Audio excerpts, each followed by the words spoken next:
Lord, आपण आजच्या वचनाकडे, आजच्या संदेशाकडे आपण जाऊ. आणि आजचा जो संदेश आहे ते म्हणजे देवाकडूनचं एक आमंत्रण आहे, ज्याच्याविषयी आपण बोलत आहोत. आणि आमंत्रण हो की नाही, आमंत्रण मला फार आवडतं. तुमच्यातला असा कोणी आहे का ज्याला आमंत्रण कोणी जर आमंत्रित करत असेल तर ते आवडत नाही? आम्ही लहान असताना मी तुम्हाला सांगायचो की आता इतकं होत नाही, पण लहान असताना खूप लग्नाच्या पत्रिका यायच्या, आमंत्रण यायचे. आणि मी त्या ज्या सगळ्या पत्रिका ज्या आहेत त्यातली जे सगळ्यात महागडी जे पत्रिका आहे ते काढून ठेवायचो. काऊन? कारण ती महागडी पत्रिका याचा अर्थ समोरची पार्टी ही काय आहे, चांगली आहे, आणि म्हणजे इथलं जेवणही काय असेल, चांगलं असेल. आणि म्हणून ते पत्रिका काय करायची, ठेवायची. आणि विसरू नये म्हणून तर जे माझ्या घरचं जे कॅलेंडर होतं त्या कॅलेंडरला मी काय केलं, त्या कॅलेंडरला मी त्या तारखा लिहून ठेवायचो किंवा त्या तारखा करून ठेवायचो त्या कॅलेंडरवर, की मी त्या तारखा विसरू नये. आणि म्हणून आमंत्रण जे आहे ते प्रत्येकाला काय असतं, आवडणारं आहे. आमंत्रण जे आहे असं कोणीच नाही जे मला आवडत नाही. आपल्याला आवडतं की कोणी आपल्याला घरी बोलावलं, आपल्याला आवडतं की कोणी आपल्याला प्रोग्रामसाठी किंवा कुठल्याही गोष्टीसाठी आमंत्रित करायला आपल्याला हे सदैव आवडतं. एक पण जे बोलत आहो आमंत्रणाविषयी, आणि प्रत्येकाला आमंत्रण आवडतं, असा कोणीच नाही ज्याला आमंत्रण आवडत नाही. आणि म्हणून मी तुम्हाला सांगत होतो की सदैव मी बघायचो की कुठल्या लग्नात जायचं आहे आणि कुठल्या लग्नात चांगली मेजवानी असेल. आणि म्हणून आपल्याला प्रत्येकाला लग्नासाठी आमंत्रण असतं, एखाद्या फंक्शनसाठी, एखाद्या घरासाठी किंवा लग्नासाठी. आणि हे आनंदाची गोष्ट आहे. आणि जेव्हा आमंत्रण असतं आपण काय करतो, आपण रेडी होऊन त्या आमंत्रणासाठी काय करतो, आपण जातो. पण आज इथे आपण जे बघत आहोत हे जे आमंत्रण आहे हे तुम्हाला आणि मला देवापासूनचं जे आमंत्रण आहे ते आपण बघत आहोत. आणि हे आमंत्रण म्हणजे की देव म्हणत आहे की मजकडे ये, आणि देव काय म्हणत आहे की तुम्ही माझ्याकडे या. येशू ख्रिस्त इथे म्हणत आहे. आणि आपण एक वचन आपण बघू, तर वचन म्हणतो मत्तई 11:28 मध्ये, अहो जे थकलेले व ओझ्याने लादलेले असे सर्व तुम्ही मजकडे या आणि मी तुम्हास विसावा देईल. आणि म्हणून हे जे आमंत्रण तुमच्यापाशी जे आज जे आलं आहे, आणि जर तुम्हाला आमंत्रण हे आवडत असेल तर तुमच्यासाठी आनंदाची गोष्ट आहे की स्वर्गातील देव आपल्याला आमंत्रण देत आहे का अहो जे थकलेले व ओझ्याने लादलेले तुम्ही सर्व मजकडे या आणि मी तुम्हास काय देईल, विसावा देईल. आणि म्हणून हे सुंदर आमंत्रण आजच्या वचनातून, आजच्या संदेशातून आपण ऐकू. आणि या संदेशाच्या शेवटी माझी इच्छा आहे का पहिले हे आमंत्रण कशासाठी आहे, कोणापासून जे आहे, आणि हे आमंत्रण तुम्ही काय करावे, स्वीकारावे. आणि म्हणून आपण काही गोष्टी बघू.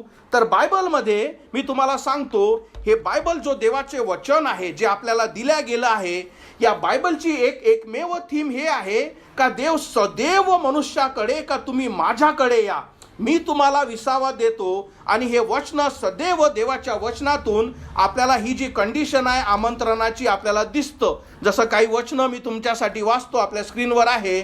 मत्तई 22:2 म्हणतं, स्वर्गाचे राज्य राजासारखे आहे, त्याने त्याच्या मुलाच्या लग्नानिमित्त भोजनाचे आमंत्रण दिले आहे. तर आपण इथे बघतो शब्द आमंत्रण. मत्तई 22:9 म्हणतं, म्हणून रस्त्याच्या कोपऱ्यावर जा आणि तेथे तुम्हा जे भेटतील त्यांना त्यांच्या लग्नाच्या मेजवानीला बोलवा. बोलवा हा शब्द आपल्याला दिसतं का इथं, देवाचं आमंत्रण. मत्तई 22:14 म्हणतं, कारण बोलावलेले पुष्कळ आहेत पण निवडलेले थोडके आहेत. तर बोलावलेले हा शब्द आपल्याला दिसतं की आमंत्रण आहे. प्रकटीकरण 19:9 हे म्हणतं, आणि तो देवदूत म्हणाला, लिही कोकऱ्याच्या लग्नाच्या भोजनाला बोलावलेले, हा शब्द इथं दिसतं, धन्य आहेत. आणि तो म्हणाला, ही देवाची खरी वचने आहेत. आणि म्हणून सांगण्याचं तात्पर्य की देव सदैव मनुष्याला त्याच्याकडे बोलावत आहे आणि देवाचं आपल्या प्रत्येकाला आमंत्रण आहे. आणि म्हणून देवाच्या वचनातून आपण काही गोष्टी इथे बघणार आहोत. लक्षात ठेवा, देवाने जेव्हा पहिला मनुष्य आदाम आणि हवा बनवला आणि देवाने जेव्हा त्याला आज्ञा दिल्या की बऱ्या वाईटाचं जे फळ आहे ते खाऊ नको, आणि जसं मनुष्याने पहिलं पाप केलं, मनुष्याने जसं काय देवाच्या आज्ञा मोडल्या, आता काय झालं, मनुष्य देवासमोर पापी झाला. आणि हे असताना सुद्धा देव जेव्हा मनुष्याला भेटण्यासाठी त्या एदेन बागेत आला, तर देवाने जो पहिला शब्द मनुष्यासाठी वापरला आणि उत्पत्ती 3:9 म्हणतं, तेव्हा परमेश्वर देवाने मनुष्यास हाक मारून म्हटले, तू कुठे आहेस? याचा अर्थ काय की आपल्याला दिसतं देवाचं तू कुठे आहेस म्हणजे देवाची इच्छा आहे तू कुठे आहेस, तू मजकडे ये. जरी तू पाप केलं, जरी तू माझ्या विरोधात वागला, पण देवाची इच्छा आहे का तू मजकडे ये, माझ्या जवळ ये. आणि इथून आपल्याला काय दिसतं, देवाचं हृदय मनुष्य जातीसाठी, आपल्या प्रत्येकासाठी, का देव म्हणतो की तू मजकडे ये. एक लक्षात ठेवा, जसं मी तुम्हाला आमंत्रणाविषयी सांगितलं की जेव्हा मी लहान असताना जेव्हा माझ्याकडे आमंत्रण यायचे, लग्नाच्या पत्रिका राहायच्या आणि मी हे विचार करायचं की कुठला मनुष्य याच्यातला श्रीमंत आहे ज्याच्या लग्नाला मी गेलं पाहिजे, कारण मला चांगलं अन्न खायला आवडत असायचं. पण इथे आपण जेव्हा बघतो हे जे आमंत्रण आहे ते एखाद्या मनुष्यापासून नव्हे, तर जो सर्व समर्थ देव, जो अल्फा आणि ओमेगा, जो सर्व शक्तिमान देव, जो पवित्र देव, जो सर्व शक्तिमान, ज्याने आकाश आणि स्वर्ग, सूर्य आणि तारे आणि चंद्र हे आपल्या एका शब्दातून बनवले, हा सर्व समर्थ देव नम्र होऊन आपल्याला काय करत आहे, आमंत्रण करत आहे. हो की नाही? म्हणून आमंत्रण कोणापासून आहे हे समजणं तुम्हाला खूप आवश्यक आहे. आणि म्हणून तुम्ही बघितलं की मनुष्य हा सदैव देवापासून दूर पडतो आणि देव सदैव मनुष्यावर प्रीती करतो, म्हणून काय करत आहे, आपल्याला आमंत्रित करत आहे. आणि म्हणून त्या एदन बागेत जेव्हा आदामाने पाप केले, देवाने त्याला काय म्हटलं की तू कुठे आहेस. आता हे बघितलं तुम्ही देवाचं हृदय. आता आपण बघू मनुष्याच्या कृती, की मनुष्य काय करतो, देवाचं जे आमंत्रण आहे त्याला स्वीकारतो का नाही. तर आपण इथे बघलो, त्याचं उत्तर आपण बघू की आदामाचा रिस्पॉन्स त्याला काय होता. उत्पत्ती 3:10 मध्ये मनुष्य म्हणाला, मी बागेत तुझा आवाज ऐकला व मला भीती वाटली, कारण मी नग्न होतो, म्हणून मी काय केलो, लपलो. आणि म्हणून आपल्याला आता काय बघायचं आहे की मनुष्याचा रिस्पॉन्स काय आहे, तर काय आहे, लपणे. आणि लपणे म्हणजे याचा अर्थ काय आहे, तर आपण देवाचं सत्य सोडून जेही आपल्या स्वतःच्या समजूतदारीकडे जे आपण लावतो, या गोष्टीकडे किंवा चुकी मागे किंवा खोट्या मागे आपण लपतो. आपण काय करतो, एखाद्या धर्मामागे लपतो, आपण एखाद्या जगी गोष्टी मागे लपतो, आपण स्वतःच्या समजी मागे लपतो, आपण चुकीचं जे शैतान जो खोट्या गोष्टी फैलवतो त्याच्या मागे लपतो, आपण आपल्या पापांमुळे मागे लपतो, आपण आपल्या स्वार्थामागे लपतो, आपण आपल्या मूर्खपणा मागे लपतो. म्हणजे जेव्हाही तुम्ही देवाचं सत्य स्वीकारत ना, आणि अशी कुठलीही गोष्ट जे तुम्ही देवाचं सत्य स्वीकारण्यापासून जे तुम्हाला दूर ठेवते, त्या गोष्टीमध्ये आपण काय लपतो. म्हणून इथं आदामाने काय केलं, देवाने जसं त्याला म्हटलं तू कुठे आहेस, तू मजकडे ये, आदाम काय म्हणाला, मला तुझी भीती वाटली म्हणून मी लपलो. आणि म्हणून एक गोष्ट सदैव लक्षात ठेवा, जसं मी तुम्हाला उदाहरण देतो, माझा मुलगा आहे योहान, जर हा काही चूक करत असेल, जर हा काही वाईट करत असेल, जर याला काही कुठली गोष्ट समजत नसेल, ॲज अ बाप माझी इच्छा काय आहे, हा कोणापाशी गेला पाहिजे, शेजाऱ्यापाशी, बाहेरच्यापाशी, काय ॲज अ बाप म्हणून हा माझ्या जवळ आला पाहिजे की पप्पा हे माझं चुकलं आहे, हे मला समजत नाही आहे, तू हे ठीक कर. बरोबर, हे जे आहे सगळ्यात योग्य. आणि म्हणून देवाची इच्छा, ज्या निर्माणकर्त्याने आपल्याला बनवलं, त्याची इच्छा काय आहे, का जो सर्व शक्तिमान देव, जो निर्माणकर्ता आहे, त्याच्याजवळ तुम्ही या, तो तुम्हाला मदत करेल, तो तुम्हाला आमंत्रित करत आहे. तुम्ही तुमच्या स्वतःच्या गोष्टीमुळे दुरुस्त होऊ शकत ना, हो की नाही. पुन्हा त्याच उदाहरणामुळे जेव्हा जर माझ्याजवळ आला नाही आणि त्याने जर स्वतःच त्या गोष्टी दुरुस्त करण्याचा प्रयत्न केल्या आणि जेव्हा मला त्या समजल्या, कारण स्वतःमुळे होत नाही, माझी सगळ्यात पहिलं उत्तर त्याला काय राहील, तू माझ्याजवळ का नाही आला, तू मला का नाही विचारलं, तू मला का नाही सांगितलं. आणि ही जे गोष्ट आहे सगळ्यात महत्वाची, एक लक्षात ठेवा, आपल्या ज्या समस्या आहे, या जगातल्या ज्या समस्या आहे, तो सर्व समर्थ देव जो पिता आहे त्याच्या जवळ आल्याशिवाय, त्याला मागितल्याशिवाय, त्याची कृपा मागितल्याशिवाय तुम्ही प्रयत्न कितीकही करून घ्या, तुमच्यापाशी कधीही शांती आणि समाधान राहणार नाही. आणि म्हणून हे खूप महत्वाचं आहे की तुम्हाला समजणं, हे की आपल्या ज्या समस्या आहे त्या फक्त आणि फक्त देवच काय करू शकतो, देवच हा ठीक करू शकतो. पुढे आपण बघू तर आपण बघितलं पहिलं की तू कुठे आहेस, ते देवाचं मन, देव हाक मारत आहे की मजकडे ये. मनुष्य काय करतो, मी लपलो. एवढंच नव्हे तर त्याने काय केले आपण बघू. उत्पत्ती 3:7 म्हणतं, जेव्हा त्या दोघांचे डोळे उघडले व आपण नग्न आहोत असे त्यांना समजले. नग्न म्हणजे आपल्याला समजतं की पापांमुळे त्यांना कळलं की आपली आध्यात्मिक आणि शारीरिक स्थिती नग्न आहे. तेव्हा त्यांनी अंजिराची पाने एकत्र जोडून आपणाला झाकण्यासाठी वस्त्रे तयार केली. आता माझी इच्छा आहे का तुम्ही या संदेशात असताना हे सगळं सत्य ऐका आणि समजा. ही जी परिस्थिती समजून घ्या. आणि ही परिस्थिती आपली सुद्धा आहे. आदाम आणि हवा हा पहिला मनुष्य, त्याने काय केलं, पाप केलं, बरोबर. देवाने म्हटलं की तू मजकडे ये, आपले पाप कबूल कर, म्हणजे मी तुझी क्षमा करेल. हे काय झालं, जगातलं सगळ्यात सोपं. म्हणजे याच्यापेक्षा काही सोपं आहे का की तुम्ही देवाजवळ जाणे, देवाला मागणे, तो तुम्हाला क्षमा करू शकतो. मला नाही वाटत की याच्यापेक्षा काहीतरी अजून सोपं असू शकतं, बरोबर. माझ्या मुलाचं जे उदाहरण दिलं त्याच्यात माझा मुलगा आपल्या स्वतःच्या बापाजवळ येऊन त्याला मदत मागणे याच्यापेक्षा काही सोपं आहे का, काही सोपं नाही, बरोबर. हीच देवाची इच्छा आहे. पण मनुष्याने पहिलं काय केलं, पहिले तो लपला, ही पहिली गोष्ट. दुसरं अंजिराची पानं. याचा अर्थ काय की आपले स्वतःचे पाप त्याने काय केले, स्वतःच अंजिराच्या पानाने झाकण्याचा प्रयत्न केला. आणि हे अंजिराचे पाने म्हणजे काय माहित आहे का, मनुष्याचे कार्य. मनुष्याचे कार्य की मला देवाची गरज नाही. येशू ख्रिस्त देवाने काय म्हणतो की मी तुला झाकतो, मी तुझ्या पापाची क्षमा करतो. मनुष्य नाही, तुझी गरज नाही. हे अंजिराचे जे पानं आहेत त्यांनाच मी माझा नग्नता झाकतो. समजलं. आणि आज तुम्ही बघत असाल हीच एक गोष्ट आहे. तुम्हाला माहित आहे का, जर आपण म्हटलं की रिलिजन किंवा धर्म किंवा ख्रिस्ती धर्म सुद्धा, मी प्रत्येक गोष्टी बोलत आहे, काय आहे, मनुष्याचे कार्य. का जर मी असं काही जर केलं तर देव माझ्यासोबत आनंदित होऊन जाईल. तो कसा तरी माझ्यावर कृपा दाखवेल आणि माझ्या पापाची क्षमा करेल आणि मला स्वर्गात घेऊन जाईल. म्हणजे तुम्हाला दिसत आहे अंजिराची पानं. म्हणजे जो पहिला मनुष्य होता त्याने काय केलं, या गोष्टीची निर्मिती सुरुवात केली. तुझी गरज नाही, मी माझे जे कार्य आहे, माझं जे डोकं आहे हेच मी वापरतो.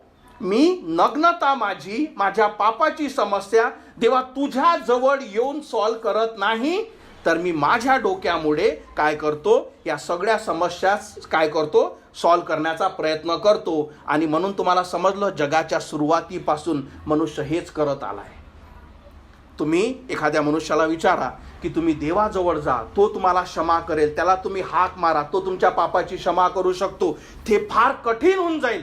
पण त्याला तुम्ही म्हणा की अरे तू एवढं दान देतं का, अरे तू हे सोन्याचं मुकुट देतं का, अरे तू हे पैसे देतं का, हो मी देऊ शकतो. का, कारण मनुष्य फक्त आणि फक्त आपल्या कार्यावर अवलंबून राहतो. आणि म्हणून तुम्हाला समजलं की अंजिराची पानं म्हणजे याचा अर्थ काय होतं, याचा आध्यात्मिक अर्थ की मनुष्य आपले पाप स्वतः झाकण्याचा प्रयत्न करतो. आणि हे देवाला अमान्य आहे. कारण त्या देवाने तुम्हाला बनवलेलं आहे, त्याने तुम्हाला नियम दिले आहेत, त्याचे वचन तुम्ही तोडलेले आहेत. म्हणून तोच तुम्हाला त्यातून मार्ग दाखवत आहे का हे तुझ्याद्वारे नव्हे, तर तू मजकडे ये, मी तुला विसावा देतो, मी तुला शिकवितो, मी तुझ्या पापाची क्षमा करू शकतो, मी तुला सार्वकालिक जीवन देऊ शकतो. तुझ्या कार्यामुळे नव्हे, तुझ्या अंजिराच्या पानामुळे नव्हे, तुझ्या कुठल्याच गोष्टीमुळे नव्हे, तर मी जो सर्वसमर्थ देव ज्याने तुला निर्माण केलं त्याच्याचमुळेच तुला शांती भेटू शकते, आध्यात्मिक सार्वकालिक जीवन भेटू शकते. मी तुम्हाला एक प्रश्न विचारतो. या जगाच्या सुरुवातीपासून जसं तुम्हाला माहित आहे, जसं तुम्हाला समजलं की धर्म काय असतं, मनुष्याचे कार्य, कशा तरी रीत्या देवाला आपण आनंदित करू शकू. मी तुम्हाला एक प्रश्न विचारतो. असा कुठला व्यक्ती तुमच्या लाईफस्टाईलमध्ये तुम्ही तुमच्या जीवनात बघितला की ज्या मनुष्याच्या कार्यामुळे तो तुमच्या जवळ आला आणि तो म्हणतो हे बघ मी तुला सांगतो मी असं केलं, स्वर्गाची जागा मला भेटली. एक तरी व्यक्ती असा की तुमच्या जीवनामध्ये, हो की नाही, आपल्या प्रत्येकाचं जेही वय आहे, हो की नाही, किंवा जेव्हा तुम्ही हिस्ट्री वाचली असेल किंवा तुम्ही शिक्षण घेतलं असेल की पुस्तकात असं लिहिलेलं मला आढळलं की मनुष्याच्या कार्यामुळे त्याला स्वर्गाची जागा सापडली आणि तो आपल्याला सांगत आहे. तसं नाही, त्याच्या उलट काय झालं मी तुम्हाला सांगतो. मनुष्याची हुशारकी माहिती काय आहे? अरे देवच नाही. समजलं का? देवच नाही, काहीच स्वर्ग नाही, काहीच नरक नाही, इथेच मरायचं आहे, इथंच फेडायचं आहे, हो की नाही? काय केलं त्याने? सत्य नकारलं, सुशिक्षित झाला, पण सुशिक्षित पापी झाला. समजलं? त्याने काय केलं? जे देवाचा जो मार्ग आहे तो जेव्हा तुम्ही नकारता आणि स्वतःच्याच बुद्धीमुळे स्वतःचे पाप झाकण्याचा प्रयत्न करता, सगळ्यात सोपं काय आहे? अरे देवच नाही ना मग. समजलं? एक लक्षात ठेवा, तुम्ही विश्वास ठेवा का नका ठेवू की सूर्य आहे का नाही, तो रोज सकाळी निघणारच आहे. तसा तुम्ही विश्वास ठेवा का नाही का देव आहे का नाही, स्वर्ग नरक आहे का नाही, जे देवाने लिहिलेल्या गोष्टी त्या तच्या तशाच आहे आणि त्या कधी बदलत नाही. म्हणून इथे देवाचं वचन, आपण देवाचं हृदय आपण बघतो का मनुष्याने काय केलं? स्वतःचे जे कार्य त्याच्यामुळे आपले पाप झाकण्याचा प्रयत्न केला. आता इथे आपण देवाचं गोष्टी आपण बघू. तर देवाने काय केलं? उत्पत्ती 3:21, परमेश्वर देवाने आदाम व त्याच्या पत्नीसाठी यांनी काय केले होते? अंजिराच्या पानामुळे आपले पाप, आपली नग्नता लपवली, चामड्याचे वस्त्र केली आणि ती त्यांना घातली. याचा अर्थ काय? का तुझ्या कार्यामुळे नव्हे, तुझ्या गोष्टीमुळे नव्हे, तर मी जे तुझ्यासाठी करत आहे त्याच्यामुळे तुझे पाप झाकल्या जातील, त्याची क्षमा होईल. आणि देवाने काय केलं? चांबड्याचे वस्त्र. आता इथे जर तुमचं लक्ष असेल, चांबड्याचे वस्त्र बनवण्यासाठी काय लागेल? तर एक निष्पाप कोकरा मारावा लागेल, है की नाही? चांबडं कसं राहील? आणि इथे आपल्याला दिसतो की पहिल्यांदा बळी देण्यात आला. पहिल्यांदा एक निष्पाप जीव जो आहे, हे गोष्ट लक्षात ठेवा, कारण ही गोष्ट जर तुम्हाला समजली नाही आणि याच्यावर जर तुम्ही विश्वास ठेवला नाही, तुम्हाला पुढच्या गोष्टी समजणार नाही. इथे आदाम आणि हवाने पाप केलं, हे स्वतःचे पाप स्वतःच्याच कर्मामुळे फेडण्याचा प्रयत्न करत आहे. देव म्हणतो हे असं होणार नाही. इथे एक जो आहे मेंढरू आहे, देव म्हणतो की हा जो मेंढरू आहे याचं आणि ह्या आदाम आणि हवेच्या पापासोबत काहीच घेणं देणं नाही, बरोबर? पण तुमचे पाप झाकण्यासाठी हा निष्पाप कोकरू जो आहे याला मरावं लागेल, हे तुम्हाला समजलं पाहिजे. म्हणूनच त्याने काय केलं? तो कोकरू तिथं मारला असेल. चांबड्याची वस्त्र जे आहे ती मनुष्याला घातली. याच्यातून आपल्याला एक गोष्ट कळते, पहिलं समजणं की मनुष्याच्या कार्याद्वारे नव्हे, तर देवाने जे केलं त्यासाठी. आता याची पुढची गोष्ट बघा. आणि देवाचं हे जे आमंत्रण आहे फक्त तेवढंच नाही, तर देवाने काय केलं? आपला एकुलता एक पुत्र, देवाचा पुत्र तुमच्यासाठी पाठवला. आपण काही वचन वाचू आणि पुढच्या गोष्टी समजण्याचा प्रयत्न करू. योहान याचा 1 अध्याय आणि 1 वचन काय म्हणतं? आता हे वचन समजा, कारण जर तुम्हाला इथपर्यंतच्या गोष्टी समजल्या आहेत, या पुढच्या गोष्टी तुम्हाला समजण्यास सहाय्य करेल. योहान 1:1 म्हणतं, प्रारंभी शब्द होता. शब्द म्हणजे काय? जेव्हा आपण बायबल उघडतो, पहिलं काय म्हणतो? देव शब्द बोलला आणि काय झालं? निर्मिती झाली. प्रारंभी शब्द होता, शब्द देवासह होता आणि शब्द देव होता. तो प्रारंभी देवासह होता. सर्व काही त्याच्याद्वारे झाले आणि जे काही झाले ते त्याने केल्या वाचून झाले नाही. आणि 14वं वचन हे म्हणतं की हा जो शब्द आहे तो देह झाला. समजला? जो निर्माण करता आहे तो देह झाला म्हणजे काय? तो प्रभू येशू ख्रिस्त जो देह झाला. म्हणजे विचार करा, फक्त देव तुम्हाला आमंत्रणच देत नाही. एक तुम्ही बघत असता का, आपल्या मोहल्ल्यात ह्या गोष्टी खूपदा होतात आणि खूप चांगलं वाटतं. लोक आमंत्रणाची पत्रिका देत नाहीत, तर ज्या दिवशी ते प्रोग्राम किंवा फंक्शन असतं तुमच्या घराजवळ येतात, अहो ये जा, आहे की नाही, अहो ये जा, आणि आपल्याला अधिक बरं वाटतं. का याने फक्त मला पत्रिकाच दिले नाही, त्या ताई माझ्या घराजवळ आल्या, बरोबर, तो मनुष्य माझ्या घरी आल्या, आणि तुम्ही अधूक आतुरतेने त्या गोष्टीसाठी जाता. आपण तीच गोष्ट इथे बघत आहोत. देवाने स्वर्गातून आपला पुत्र प्रभू येशू ख्रिस्त या पृथ्वीवर पाठवला. वचन काय सांगतं? शब्द देह झाला व त्याने आमच्यात वस्ती केली आणि आम्ही त्याचे गौरव पाहिले. ते पित्यापासून आलेल्या एक लेवत्या एकाचे गौरव असे कृपेने व सत्याने परिपूर्ण होते. तर इथे आपल्याला दिसतो का देवाचा पुत्र हा शब्द जो देह झाला आणि मनुष्यामध्ये आला. आता एक गोष्ट लक्षात ठेवा, जेव्हा मी तुम्हाला अंजिराची पाने दाखवली आणि तुम्हाला सांगितलं की एक निष्पाप जीव जो आहे, तो जो कोकरा आहे, त्याला मरण्याची गरज पडली यांचे पाप झाकण्यासाठी. आता जेव्हा पृथ्वीवर देवाचा पुत्र आला आणि देवाचा एक संदेश काय म्हणाला, त्याचे वचन ऐका आणि हा निष्पाप कोकरा काय आहे ते बघा. योहान 1:29. दुसऱ्या दिवशी येशूला आपल्याकडे येताना पाहून योहान म्हणाला, हा पहा जगाचे पाप हरण करणारा देवाचा कोकरा. समजलं? जे उत्पत्तीमध्ये आदाम हवाने जे पाप केलं, तिथेच देवाने मनुष्य जातीचा, मनुष्याच्या मुक्तीचा, मनुष्याच्या तारणाचा जो प्लान आहे तो त्याने डिक्लेअर केला का तुमच्या गोष्टीमुळे नव्हे तर एक निष्पाप जे आहे, निष्पाप आपल्यातला कोणीच नाही तर देवाचा पुत्र आहे. आणि म्हणून देवाचा पुत्र या पृथ्वीवर आला की ज्याने तुमच्या आणि माझ्या पापासाठी आपला प्राण क्रुसावर द्यावा. म्हणून तुम्हाला समजतं. म्हणून मी तुम्हाला काय शिकवलं की आधी मी काय होतो, ख्रिस्ती धर्मात होतो. ख्रिस्ती धर्म कोणालाच वाचू शकत नाही. पण जेव्हा मला कळलं का देवाच्या पुत्राने माझ्यासाठी हे केलं आणि त्या येशू ख्रिस्तावर मी विश्वास ठेवला, त्याने माझ्या पापाची क्षमा केली, त्याने मला वाचवलं आणि तेव्हा मी ख्रिस्तात आलो, माझ्या पापाची क्षमा झाली. कारण हा देवाचा कोकरा, हा देवाचा पुत्र तुमच्या आणि माझ्यासाठी मारण्यात आला. पुढे आपण काही वचन बघू. इथे देवाचं वचन सांगतं की नंतर योहान 7:37 मध्ये आपला विषय लक्षात ठेवा. आपला विषय काय आहे? मजकडे ये. पण मजकडे कशासाठी ये? मला देवाची गरज कशासाठी आहे? मी का तुझं इन्व्हिटेशन एक्सेप्ट करू? या सगळ्या गोष्टी मी तुम्हाला समजावल्या की तुमच्या कार्यामुळे नव्हे तर देवाच्या पुत्राने जे क्रुसावर केलं त्याच्यासाठी. आणि योहान 7:37 म्हणतं, मग सणाच्या शेवटच्या दिवशी म्हणजे मोठ्या दिवशी येशू उभा राहून मोठ्याने म्हणाला, कोणी तहानला असेल तर त्याने मजकडे यावे आणि प्यावे. आणि हे जे आमंत्रण आज तुमच्यासाठी आहे. देवाचं वचन सांगतं का जर तुम्ही तुमच्या पापात पडलेले असाल, जर तुम्ही तुमच्या पापात दुखी असाल, येशू ख्रिस्त म्हणतो तू माझ्याकडे ये. जर तुला अनंताचं जीवन पाहिजे असेल, येशू ख्रिस्त म्हणतो तू माझ्याकडे ये. जर तुमच्या पापाचे ओझे, या जगाचे ओझे तुम्हाला भारी झाले असतील आणि तुम्ही याच्यातून सुटण्याचा प्रयत्न करत असाल, देव म्हणतो तू मजकडे ये. जर तुम्हाला तुमच्या हृदयात शांती पाहिजे असेल, जर तुम्हाला शाश्वत जीवनाचं जे तुम्हाला शांती पाहिजे असेल, येशू ख्रिस्त म्हणतो तू मजकडे येईल. जर तुम्ही या जगात त्रासलेले असाल, जर तुम्ही दुखात असाल, प्रभू येशू ख्रिस्त म्हणतो तू मजकडे ये.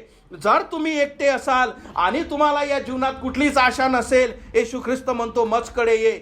जर तुम्हाला देव जाणायचा असेल, स्वर्गात जागा पाहिजे असेल, येशू ख्रिस्त म्हणतो मजकडे येईल. जर तुम्हाला तुमच्या पापाची क्षमा पाहिजे असेल, येशू ख्रिस्त म्हणतो मजकडे ये. जर तुम्ही देवापासून पळून थकले असाल, देव आजही म्हणतो तू मजकडे ये. जर तुम्हाला या जीवनाचं सत्य, सार्वकालिक जीवन ही गोष्ट तुम्हाला पाहिजे असेल, देव आजही हाक मारत आहे, आजही आत्मे वाचत आहे, आजही हे निमंत्रण आहे. देव म्हणते तू मजकडे ये. मी तुम्हाला एक गोष्ट सांगतो. या जगाच्या सुरुवातीपासून आपल्यापाशी एक सदैव एक गोष्ट असते. काय असते माहिती आहे का? आपल्याला सक्सेस रेट पाहिजे असते. म्हणजे जे मी गोष्ट घेतो, हो की नाही, एखादा प्रोडक्ट जेव्हा आपण घेतो, हा किती चालतो, है की नाही, याची क्वालिटी काय आहे, किती लोक याच्यापासून आनंदित आहे, आणि तीच गोष्ट आपण स्वीकारतो. हे जे आमंत्रण आहे या जगाच्या सुरुवातीपासून ज्याही व्यक्तीने स्वीकारलं, असा एकही व्यक्ती तुम्हाला सापडणार नाही जो म्हणतो की मी हे आमंत्रण स्वीकारून पस्तावा करत आहे. Success rate 100%. मी तुम्हाला काय सांगत आहे, ओके नाही, की या जगाच्या सुरुवातीपासून जितक्यांना हे आमंत्रण समजलं की मला ख्रिस्ताची, देवाची का गरज आहे, माझ्या पापाची क्षमा होण्याची गरज आहे, देव मला सार्वकालिक जीवन देऊ शकतो, आणि ज्यानेही हे आमंत्रण स्वीकारलं, असा एकही व्यक्ती या पृथ्वीच्या पाठीवर, इतिहासावर नाही का जो म्हणतो अरे मी ते आमंत्रण स्वीकारलं पण मला काहीच भेटलं नाही. जर तुम्ही ते आमंत्रण स्वीकारलं असेल तर त्या व्यक्तीला माहीत आहे की मला सार्वकालिक जीवन भेटलं. मागच्या आठवड्यात आपण निलेश विषयी ऐकलं, ओके नाही, काय ऐकलं आपण, का त्याची तब्येत फार वाईट होती, ओके नाही. आपण बघितलं की कमरेपासून त्याची तब्येत पूर्ण खाली हलवून गेलेली आहे. आपण बघितलं की त्याला भयंकर असा आजार झाला आहे. जेव्हा त्याला मी भेटायला गेलो, त्याला काय दिलं, हेच आमंत्रण. की अरे येशू ख्रिस्त तुला वाचू शकतो, तुझ्या पापाची क्षमा करू शकतो. आता त्याच्यापाशी काय होतं, तो डिसिजन का मी ते आमंत्रण स्वीकारा को नाही. आणि जेव्हा मी त्याला ते आमंत्रण दिलं की येशू ख्रिस्त म्हणतो की जोही विश्वासाने तुला हाक मारेल तो त्याच्या पापाची क्षमा करेल, त्याने काय केलं, हो मी हाक मारतो. आणि जसं त्याने हाक मारलं, हो की नाही, काय केलं, तुम्हाला काय सांगितलं, तो तसाच त्याच्या आईला काय म्हणाला, आई माझ्या पापाची क्षमा झाली. आई माझ्या हृदयावरचं सगळं बर्डन गेलं. तो काय म्हणाला, आई मला आता मरण्याची काहीच भीती वाटत नाही. का? कारण त्याने ख्रिस्तापासूनचं आमंत्रण स्वीकारलं. म्हणून तुम्हाला मी काय सांगितलं, हे असं आमंत्रण आहे ज्यानेही ते स्वीकारलं, जगाच्या इतिहासात असा एकही नाही जो म्हणतो की मी हे आमंत्रण स्वीकारून आज पस्तावत आहे.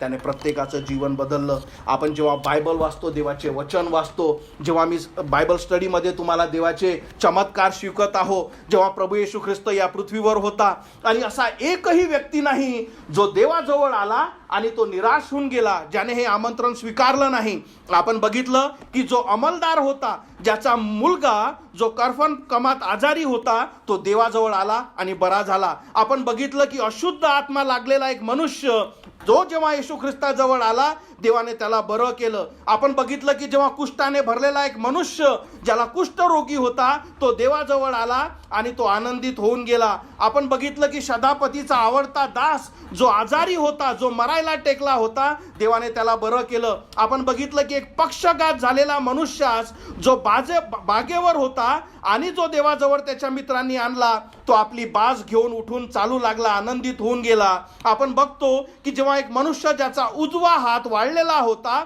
असा एक मनुष्य देवाजवळ आला, देवाने त्याला बरं केलं. आपण बघतो की एकुलता एक मुलगा, एका विधवेचा मुलगा जो मेलेला होता, देवाने त्याला मरणातून उठवलं. आपण बघतो की एक 12 वर्ष रक्तस्राव असलेली स्त्री, तिने जेव्हा देवाच्या कपड्याला स्पर्श केला, ती बरी होऊन गेली. आपण बघतो की एक सभास्थानाचा अधिकारी, 12 वर्षाची एक त्याची एकुलती एक मुलगी होती आणि देवाने जसा आपला शब्द पाठवला, ती बरी झाली. आपण बघितलं की 2 आंधळे त्याच्या मागे ओरडत चालत होते आणि देवाने त्यांच्या डोळ्यांना स्पर्श केला, ते बरे झाले. आपण बघतो की एक मुका, एक भूतबाधा झासलेला, एक आजारी, एक कनानी स्त्री, असे अनेक जे उदाहरणं, ही जी लिस्ट जी आहे, म्हणून मी तुम्हाला सांगितलं असा एक नाही ज्याने हे आमंत्रण स्वीकारलं आणि तो म्हणतो की मी फालतू इथे आलो. फरक हे आहे का ते आमंत्रण कोणापासून आहे, ते कशासाठी आहे, आणि जेव्हा तुम्ही ते आमंत्रण स्वीकारता, आणि तुम्हाला मी सांगतो, जे आत्मिक दान, जे देव तुमची क्षमा करतो, जे आत्मिक शांती जे तुमच्याजवळ येते, त्यासारखं दुसरं काहीच नाही. या संदेशाच्या शेवटचे 5 मिनिटं मी तुमच्यासाठी एक गोष्ट सांगतो. हे जे बायबल आहे, यातलं जे शेवटचं पुस्तक आहे, त्याला प्रकटीकरण म्हणतात. प्रकटीकरण म्हणजे काय, की शेवटी या जगाचा जो अंत होणार आहे, तो कसा होणार आहे. जो देवाचा संदेष्टा होता योहान, त्याला देवाने हे सगळे शेवटचे दिवस दाखवले आणि त्याला दाखवलं की या मनुष्यांना तू सांग का जे हे आमंत्रण स्वीकारत नाही, त्या आमंत्रण जे न स्वीकारलेले देवाविरुद्धचे जे लोक, ज्यांना सत्य स्वीकारायचं नाही, त्यांच्यासाठी हे लिही का या पृथ्वीला मी कसं नष्ट करणार आहे, या पृथ्वीला कसं मी अग्नीने नष्ट करणार आहे. आणि याच्यात आपण बघतो की त्या काळात लोक मरण मागतील की मी मरण्यासाठी रेडी आहे, तरी त्यांना मरण दिल्या जाणार नाही. पण सगळ्यात महत्त्वाचा मुद्दा म्हणजे काय या पुस्तकाचे शेवटचा पान जेव्हा तुम्ही उघडाल, आपण बघितलं सुरुवातीला आदामाला देवाने काय म्हटलं, मजकडे ये. आणि या बायबलचं जर शेवटचं पान उघडाल, त्याच्यात देवाचं आमंत्रण, हे वचन आपण शेवटचं वाचू. देव म्हणतो प्रकटीकरण 12:17 मध्ये, आणि आत्मा व वधू म्हणतात ये. इथे बघतो आपण आमंत्रण. आणि जो ऐकतो त्यानेही म्हणावे ये. इथे बघतो आपण दुसरं आमंत्रण. आणि जो तहानलेला आहे त्यांना येऊ द्या. आपण बघतोय तिसरं आमंत्रण. आणि ज्याची इच्छा असेल त्याने जीवनाची पाणी विनामूल्य प्यावे. आणि हे किती सुंदर एक गोष्ट आहे की देवाचं, म्हणून मी तुम्हाला सांगतो, देवाच्या इच्छा तुमच्यासाठी चांगल्या आहे. देवाची इच्छा आहे की कोणाचाच नरकामध्ये नाश होऊ नये. देवाची इच्छा आहे की प्रत्येकाला सार्वकालिक जीवन लाभावे. देवाची इच्छा आहे की प्रत्येकाला देव समजावा. आणि त्याच्यामुळेच देवाने आपला पुत्र प्रभू येशू ख्रिस्त दिला. एक शेवटचा मी एक विचार माझ्या मनात आहे, मी तुम्हाला सांगतो आणि आपल्या संदेशाला आपण थांबू. जीवनातल्या 2 गोष्टी या अशा आहेत ज्या देवाने आपल्याजवळ ठेवल्या आहेत, म्हणजे देवाजवळ, त्याच्यावर तुमचा काहीच काबा नाही. 2 गोष्टी, एक म्हणजे काय, जन्म, दुसरा म्हणजे मृत्यू. याच्याविषयी तुम्ही काहीच करू शकत नाही. देवाने जर ठरवलं नाही की जन्म व्हायला नाही पाहिजे, तो जन्म होणार नाही. मृत्यू जर देवाने ठरवलं नाही की या दिवस याचा मृत्यू नाही झाला पाहिजे, कुठलाच मनुष्य तुमचा प्राण घेऊ शकत नाही, तुम्ही स्वतःही घेऊ शकत ना.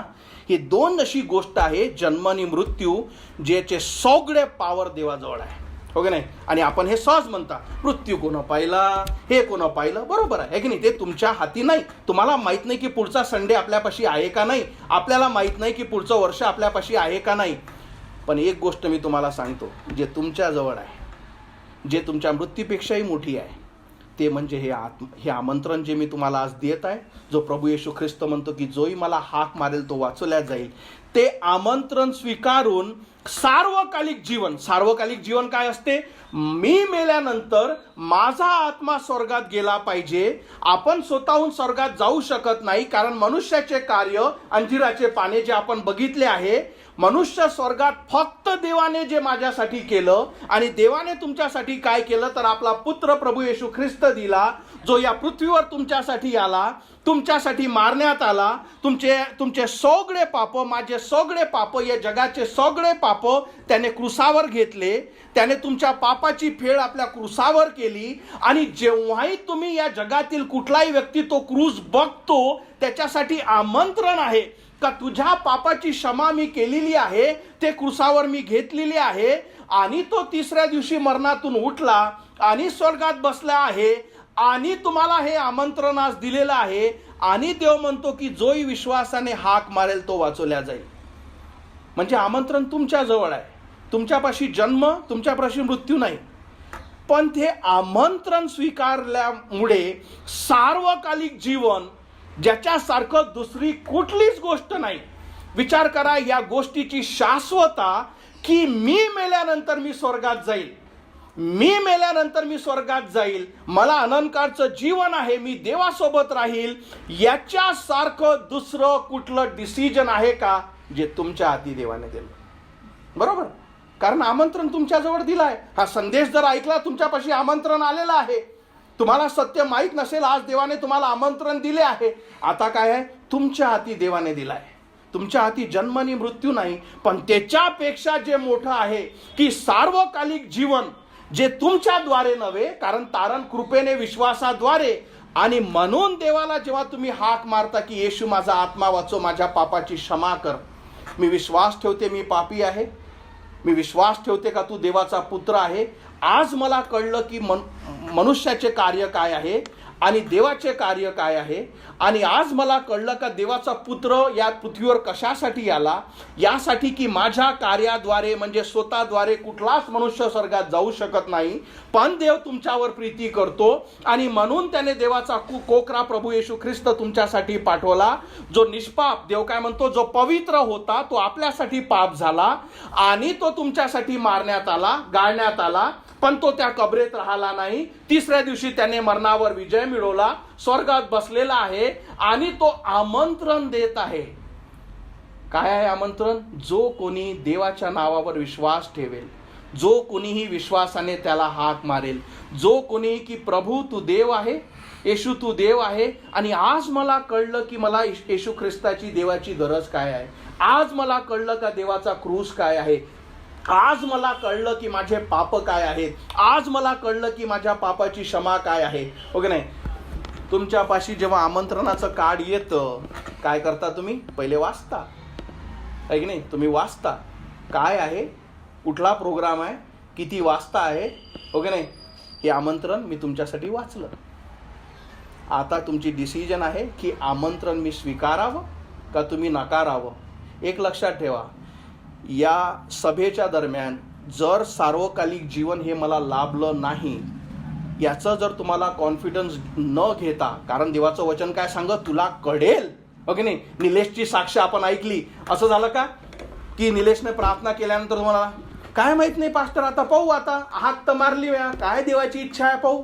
नाही, देवाने तुला आमंत्रण दिलं त्याने जसं ते आमंत्रण स्वीकारलं, त्याने पहिला शब्द काय म्हटला की आई मी वाचलो, माझ्या पापाची क्षमा झाली, आई मला सार्वकालिक जीवन भेटलं.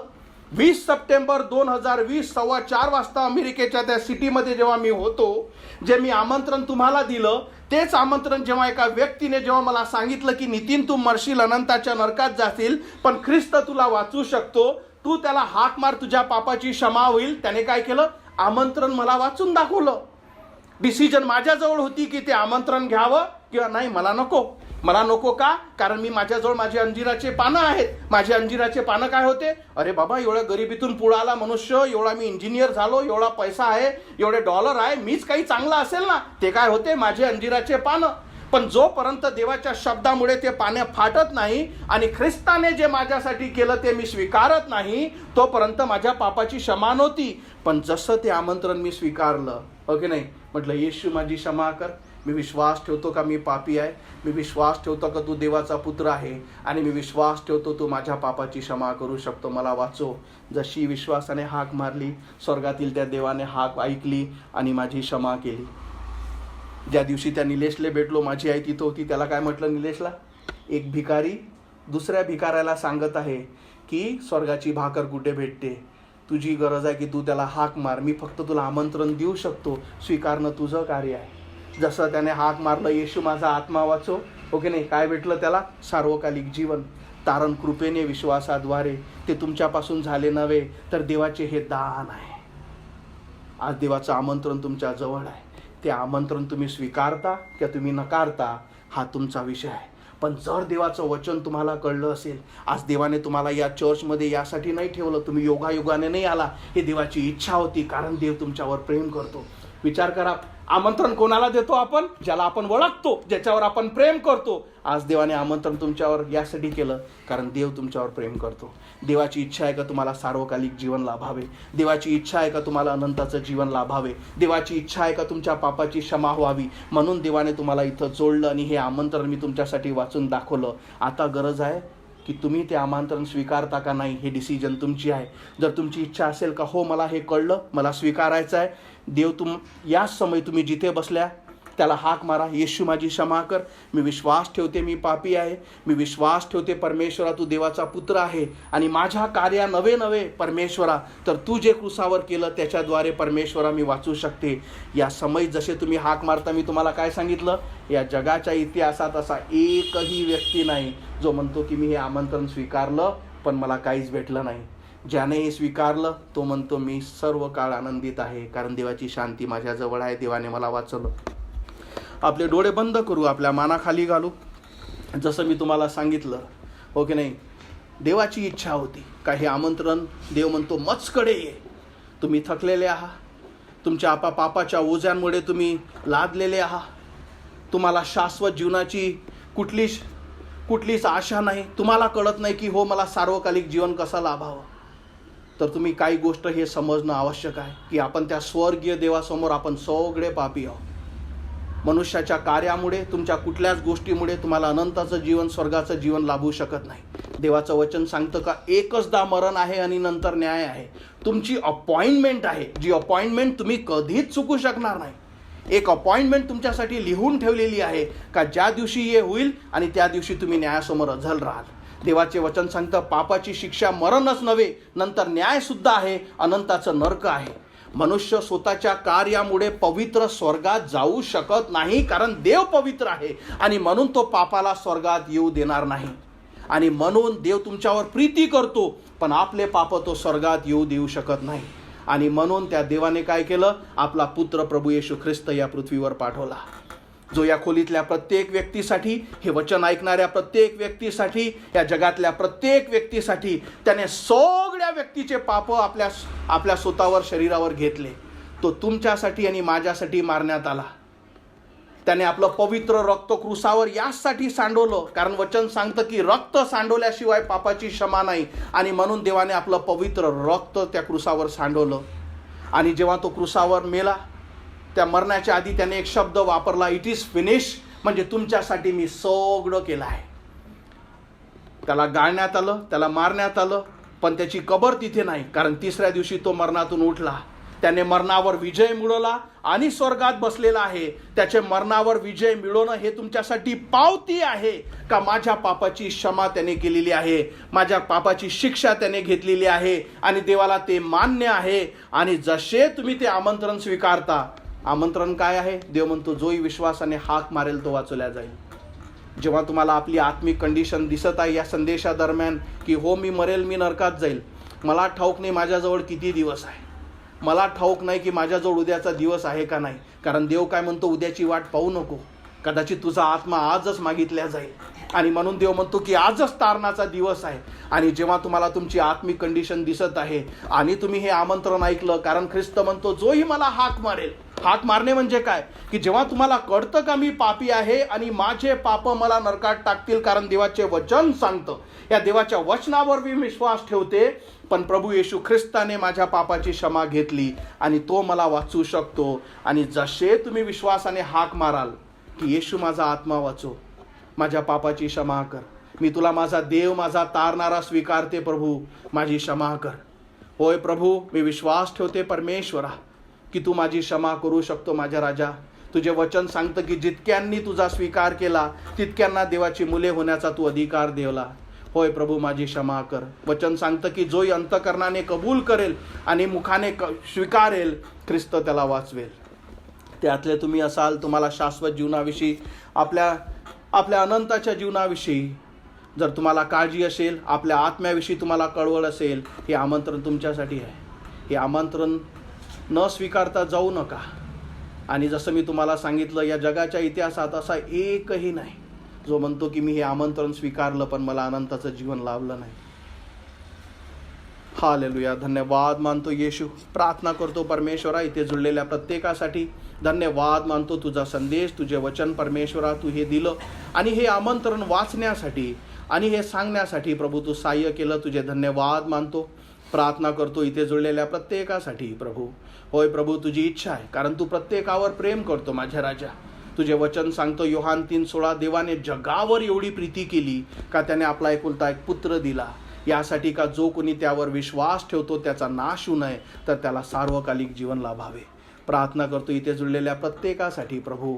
होय प्रभू, हे आमंत्रण त्यांनी स्वीकारावे. त्यांना आपली आत्मिक कंडिशन तू दाखव माझ्या राजा, की त्यांना कळावं परमेश्वरा की कशासाठी मला देवाची गरज आहे आणि कशासाठी देवाचा पुत्र प्रभू येशू ख्रिस्त या पृथ्वीवर आला.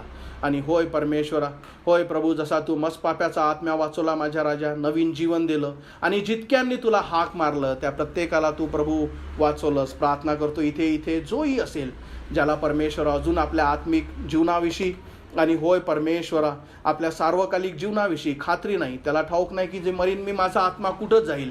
होय प्रभू, त्याला तू सत्य दाखव परमेश्वरा, की यासाठी परमेश्वरा जे सार्वकालिक जीवन तुझ्यापासून आहे ते त्यांनी स्वीकारावे. धन्यवाद मानतो पुन्हा एकदा आजच्या संदेशासाठी, आजच्या वचनासाठी. इथे आलेल्या प्रत्येकाला तू आशीर्वादित कर. धन्यवाद मानतो आजच्या सभेसाठी आणि ही प्रार्थना प्रभू येशू माझा तारणारा याच्या जिवंत नावात मागतो म्हणून तू ऐक. आमेन. Praise the Lord. आपण उभं राहू.